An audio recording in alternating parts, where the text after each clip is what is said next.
Vale, ongi etorri, Alejandro. Bueno, Alex. Alex es profesor de la Universidad del País Vasco en el área de paleontología. Su actividad científica se desarrolla sobre todo en las zonas costeras, sí, desde España hasta Latinoamérica también. Eso es. Y sobre todo estudia cómo estas zonas costeras han sido transformadas en los diferentes tiempos geológicos que hemos vivido. Exacto. Pues él también toma parte en un grupo de investigación sobre una nueva era geológica en la que podemos estar, que nos encontramos hoy en día, que es el Antropoceno, con otros 74 expertos, y también es investigador asociado en el Centro Vasco para el Cambio Climático, el BC3. Sí, correcto. ¿Cómo surge tu interés por la geología y sobre todo por la paleontología? Bueno, es un interés muy inicial, porque yo tenía creo que 7 o 8 años cuando pasábamos el verano en Zuazo de Cuartango, en Álava, y subíamos a la Sierra de Badalla y había un amigo de mis padres que conocía los fósiles y en una de las excursiones nos dijo a los niños que estábamos allí que si encontrábamos una cosa similar a un fósil que nos enseñó, pues que lo recogiéramos y se lo diéramos. Y en aquel momento, bueno, yo no sabía lo que era, pero le pregunté, pues a ver, me explicó que era un erizo marino, que había vivido hace 100 millones de años, que se había convertido en piedra y tal. Entonces a mí esa idea de que los seres vivos del pasado se pudieran convertir en piedra o roca, como decimos ahora, y que pudieran estar presentes millones de años después y pudiéramos reconstruir el pasado gracias a ellos, me pareció una revolución mental para un niño de 8 años, ¿no? Me pareció una cosa brutal. Y a partir de ahí decidí que los fósiles eran lo que yo quería hacer. Y posteriormente, cuando ya estaba justo antes de ir a la universidad, pues me interesé por ver si se estudiaba en biología o en geología, y ahí descubrí que para ser paleontólogo, pues primero hay que ser geólogo. Entonces me inscribí en geología, me hice geólogo y no me arrepiento hasta hoy. ¿Y qué es lo que investigas hoy en día? Bueno, yo concretamente, con el paso del tiempo, después de que me metí a estudiar la carrera, en el primer curso y hasta hoy, pues ha ido cambiando un poco mi interés. Antes me interesaba fundamentalmente los fósiles grandes, los que aparecen en los museos, los que llaman la atención. Y con el paso del tiempo me di cuenta que para la investigación científica eran más útiles los que eran pequeñitos, microscópicos, más abundantes, que se encuentran extendidos prácticamente en todos los ecosistemas marinos del planeta. Y me interesó particularmente también la zona litoral, porque es la región del planeta donde más concentración humana hay, donde además de las personas están también concentradas nuestras actividades, tanto laborales como de ocio. Nos gusta pasar los veranos en la playa y a la vez trabajar cerca del mar y vivir cerca del mar, y entonces es una zona que sufre mucho los impactos humanos. Y me interesa particularmente su transformación, tanto natural, como consecuencia de, por ejemplo, cambios climáticos, y el cambio de nivel del mar que va asociado con el cambio climático, como el impacto humano y la capacidad que tenemos los humanos para transformar, tanto desde el punto de vista físico como químico y biológico, los medios en los que vivimos. Somos unos organismos que intentamos modelar la naturaleza para que nos sirva en función de nuestras necesidades. Y eso, que en principio, dicho así, parece muy loable, el resultado final es que tendemos a destruir los ecosistemas y a transformarlos letalmente, tanto para nosotros como para el resto de especies con las que convivimos en la biosfera. Pues de estas zonas que tú dices que se concentra muchísima población, tenemos sobre todo, que yo muchas veces pienso que es igual un olvidado de la zona costera, que son los estuarios. Cierto. Muchas investigaciones que tú tienes mencionas mucho los estuarios. ¿Por qué son tan importantes geológicamente? Hombre, son interesantes porque es un sitio donde se mezclan dos masas de agua y dos mundos distintos, el mundo terrestre y el agua dulce, que proviene de los ríos, y el mundo marino, el mundo oceánico, y que penetra dentro de los estuarios con las mareas y con las corrientes. Y dentro del estuario se da esa mezcla entre el agua dulce y el agua salada y crea un ecosistema muy particular, con unas condiciones ambientales muy variables, lo cual estresa mucho a los organismos y hace que haya muy pocas especies capaces de sobrevivir, pero como tienen pocos competidores, tienen muchos individuos.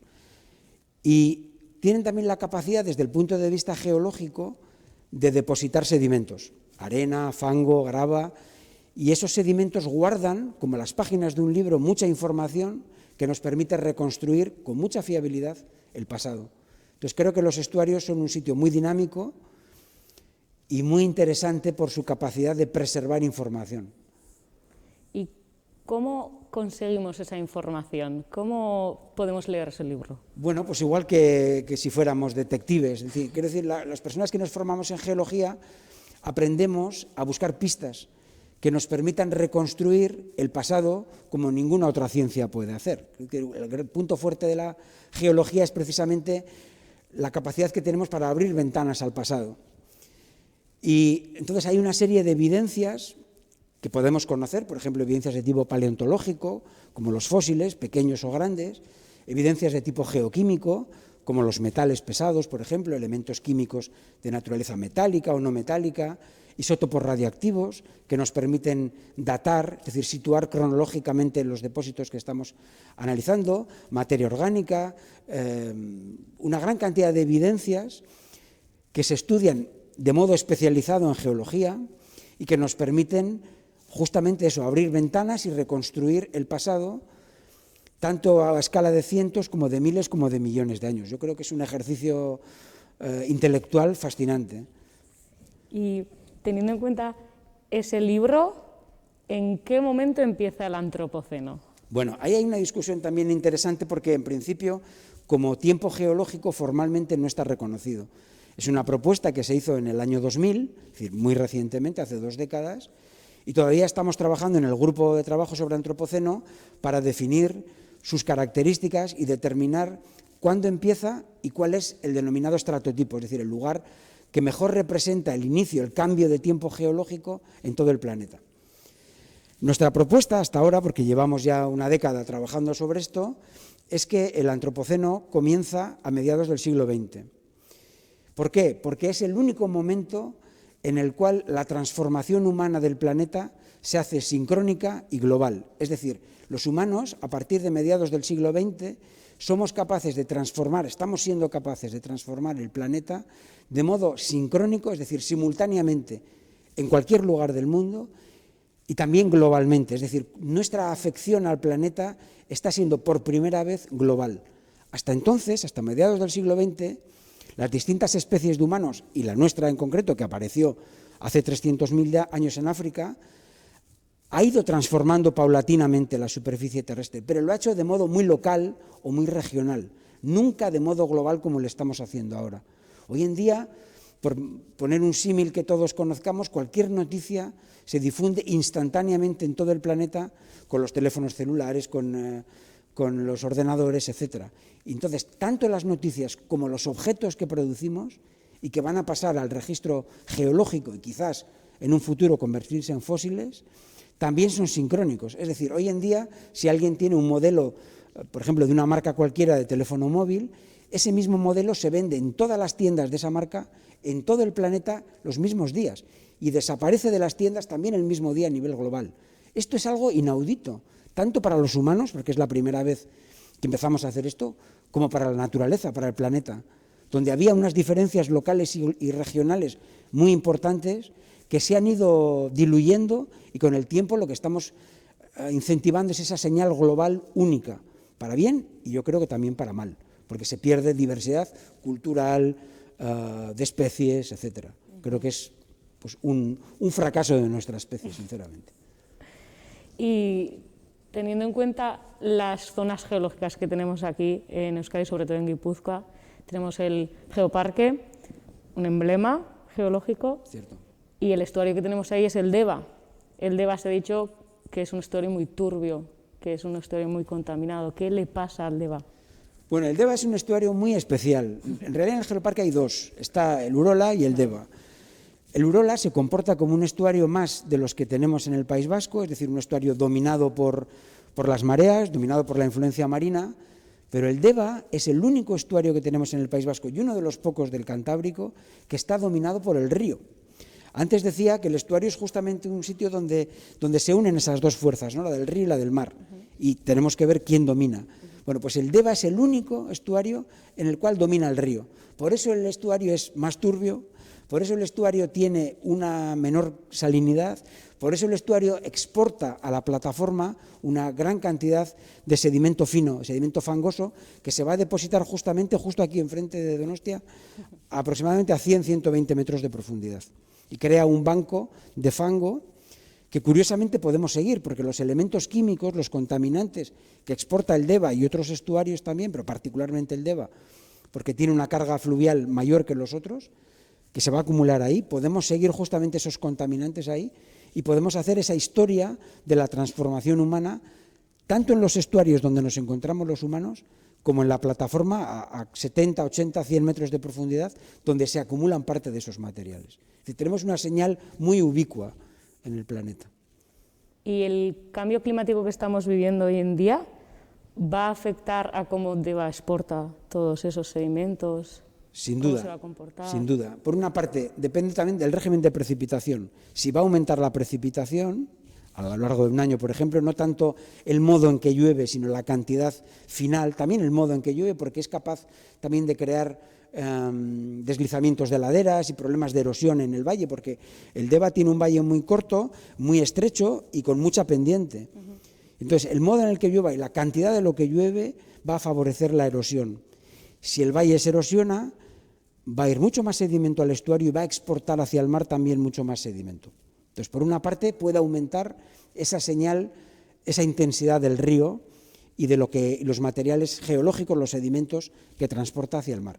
Pero, por otra parte, una de las consecuencias del cambio climático es el ascenso en el nivel del mar. Y si sube el nivel del mar, quiere decir que la cuña marina va a penetrar más profundamente dentro del Deva, del estuario, con lo cual también, teóricamente, podría aumentar la señal marina. El balance entre esas dos señales, ¿cuál va a ser más poderosa a lo largo del tiempo? Es la que va a marcar la evolución del estuario. Si va a continuar siendo un estuario fundamentalmente influido por el río o va a transformarse en un estuario dominado por las mareas. ¿Y este cambio climático lo podemos relacionar directamente con el antropoceno y viceversa? Sin duda. El gran éxito que ha tenido el antropoceno, que está teniendo como concepto, es justamente el que nos ofrece un marco conceptual donde encajan muchos de los procesos que están transformándose en el planeta. Uno de ellos es el cambio climático, otro es la contaminación, otro es la extinción de especies o la traslocación, el movimiento de especies de un lado a otro del planeta, a veces indeseadamente, por ejemplo con los barcos o incluso con las plantas que movemos de un sitio a otro del planeta para la jardinería, etcétera. Y eso crea mezclas de plantas y de animales que no se podrían dar de modo natural. Es decir, nosotros, por ejemplo, estamos muy acostumbrados a ver plantaciones de eucalipto. El eucalipto por sí solo no hubiera podido llegar aquí desde Australia o desde Oceanía en general. Sin embargo, lo hemos traído los humanos y se ha convertido en una planta que sigue siendo exótica, sigue siendo foránea, pero que ocupa una superficie muy importante. Curiosamente, el polen que produce el eucalipto, y lo produce masivamente, además de participar en la función reproductora de esa planta, lo produce en grandes cantidades que van a parar al sedimento. Y podemos encontrar en los sedimentos, desde los años 20 y también en la mancha esta de fango que mencionaba antes en mar abierto, podemos encontrar polen de eucalipto desde la década de 1920. Es decir, esa señal de nuestra capacidad humana para transformar el planeta queda registrada en los sedimentos. Y esa capacidad de los sedimentos de preservarse durante miles o millones de años en el futuro es lo que hace del antropoceno una idea poderosa desde el punto de vista conceptual, porque nos proyecta no solamente en el presente de la geología, sino en el futuro de las rocas y de los sedimentos de nuestro planeta. ¿Y cuál crees que va a ser el mayor señuelo que vamos a dejar los humanos del antropoceno? ¿Cuál va a ser como la puntilla, no? No me atrevería a decir cuál va a ser el mayor, pero sí va a haber muchos. Por ejemplo, va a haber una pérdida de diversidad de especies. Se va a empobrecer el registro fósil, porque estamos eliminando activamente ciertas especies para plantar, por ejemplo, otras que nos interesan para alimentarnos o para alimentar a nuestros animales domésticos o lo que fuere. Por otra parte, vamos a dejar una señal de las construcciones humanas increíble, porque estamos ocupando una enorme cantidad de suelo, tanto para nuestras casas, para nuestras infraestructuras, las carreteras, etcétera.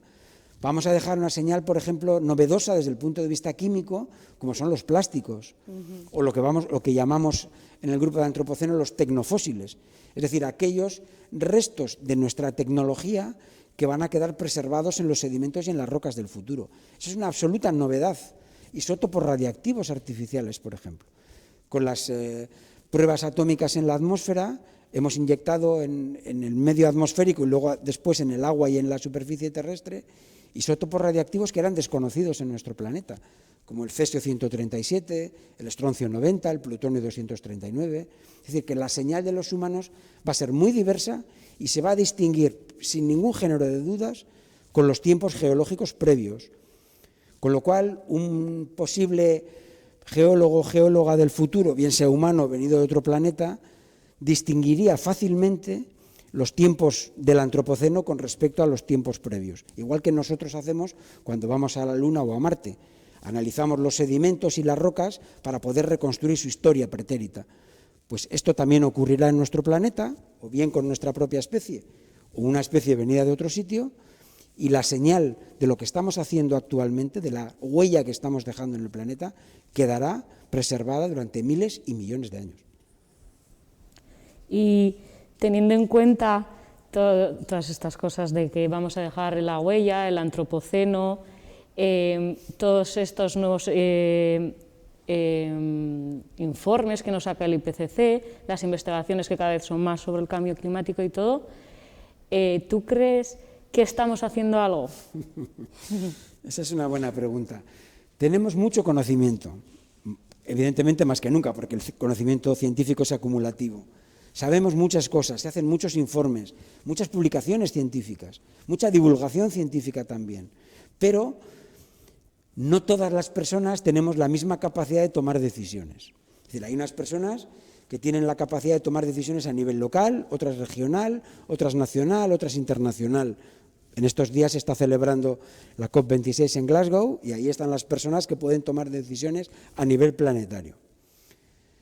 El problema es ese conocimiento que tenemos, esa alarma que el mundo científico está dando sobre los procesos que están operando hoy en el día en el planeta. Esas personas que pueden tomar decisiones, ¿son suficientemente sensibles a esa información científica o responden a beneficios económicos o a necesidades económicas de ciertos sectores de la sociedad que intentan imponer su modelo con respecto a la mayoría del planeta?